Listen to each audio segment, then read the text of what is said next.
अमर शहीद महाबली वीरापासी जयंती पर कोटि कोटि नमन। वीरापासी का सर न झुका, इस बात से अंग्रेज शर्मिंदा थे। ब्रिटिश हुकूमत की नींद उड़ी थी जब तक वीरापासी जिंदा थे। धन्य है रायबरेली की धरती और कोटि कोटि प्रणाम है वीर माता को जिन्होंने महानायक वीरापासी को जन्म दिया। अपने पूर्वजों से प्राप्त जानकारी के आधार पर 81 वर्षीय लोदवारी निवासी कुंवर बहादुर सिंह बताते हैं कि महाबली वीरापासी बचपन से ही बहुत बलिष्ठ और फुर्तीले होने के साथ साथ उनमें देशभक्ति कूट कूट कर भरी थी। वे सेना में भर्ती होकर देश के दुश्मनों को सबक सिखाना चाहते थे। जैसे जैसे उम्र बढ़ती गई वैसे वैसे सेना में भर्ती होने की इच्छा भी प्रबल होती गई। उस समय राणा बेनी माधव सिंह के सेना में भर्ती होने के लिए कड़े नियम थे। सेना में भर्ती करने से पहले महाबली वीरापासी की ताकत को परखने के लिए राणा बेनी माधव सिंह ने महाबली वीरापासी के सीने पर मुक्के से 2 बार प्रहार किए, लेकिन महाबली वीरापासी हिले तक नहीं। बताते हैं राणा बेनी माधव सिंह का एक मुक्का सहन करना बहुत कठिन था। राणा बेनी माधव सिंह महाबली वीरापासी की बहादुरी के कायल हो गए और सेना में भर्ती कर लिए। सेना में भर्ती होने के बाद बहादुरी के कारनामे करते रहे, जिसकी सूचना राणा बेनी माधव सिंह को मिलती रहती थी। राणा बेनी माधव सिंह महाबली वीरापासी की बहादुरी के कारनामे देखना चाहते थे। उस समय राजा के घुड़साल में जितने घोड़े थे उनमें तेज गति का धावक तेजा नाम का घोड़ा बहुत बिगड़ैल था। घोड़ा तेजा को काबू कर पाना किसी के लिए बहुत मुश्किल होता था। घोड़ा तेजा को लाया गया और उसे काबू करने का आदेश महाबली वीरापासी को दिया गया।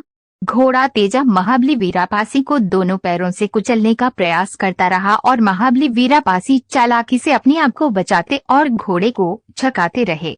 जब घोड़ा थक गया तब महाबली वीरापासी ने घोड़े के दोनों पैरों को अपने हाथों से जकड़कर पिछली टांग में पैर से प्रहार किए, जिससे घोड़ा तेजा जमीन पर गिर गया। जब घोड़ा तेजा उठा तो महाबली वीरापासी घोड़े पर सवार होकर चल दिए।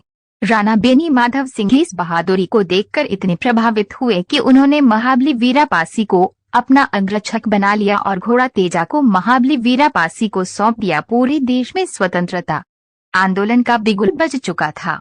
ब्रिटिश हुकूमत के खिलाफ बगावत शुरू हो गई थी। आंदोलन का केंद्र उत्तर प्रदेश था। बगावत में शामिल होने के कारण अंग्रेज सैनिकों ने राणा बेनी माधव सिंह को गिरफ्तार कर जेल में डाल दिया और जेल में कड़ा पहरा कर दिया गया।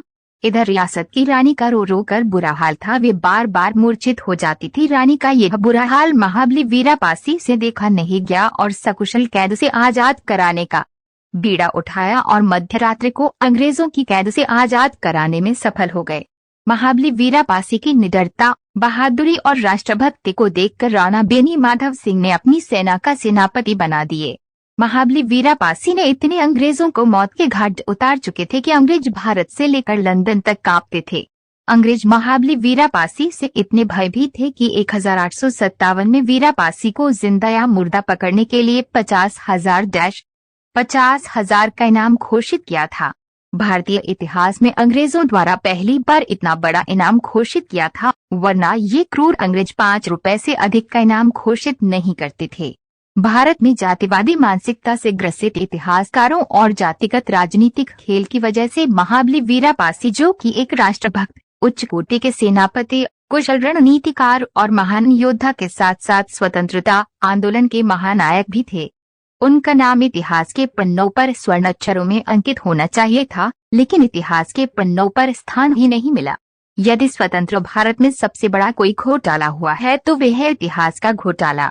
महाबली वीरापासी जिस सम्मान के हकदार हैं वह नहीं मिला, क्योंकि उनके नाम के आगे पासी जुड़ा है।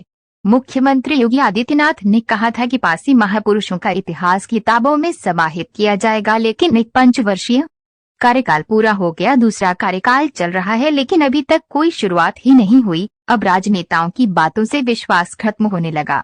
जिन्होंने अंग्रेजों और मुगलों के गुण गाए उन्हें सब कुछ मिला, और जो राष्ट्र और धर्म की रक्षा की वे लोग हाशिए पर चले गए। पुनः अमर शहीद महाबली वीरापासी के चरणों में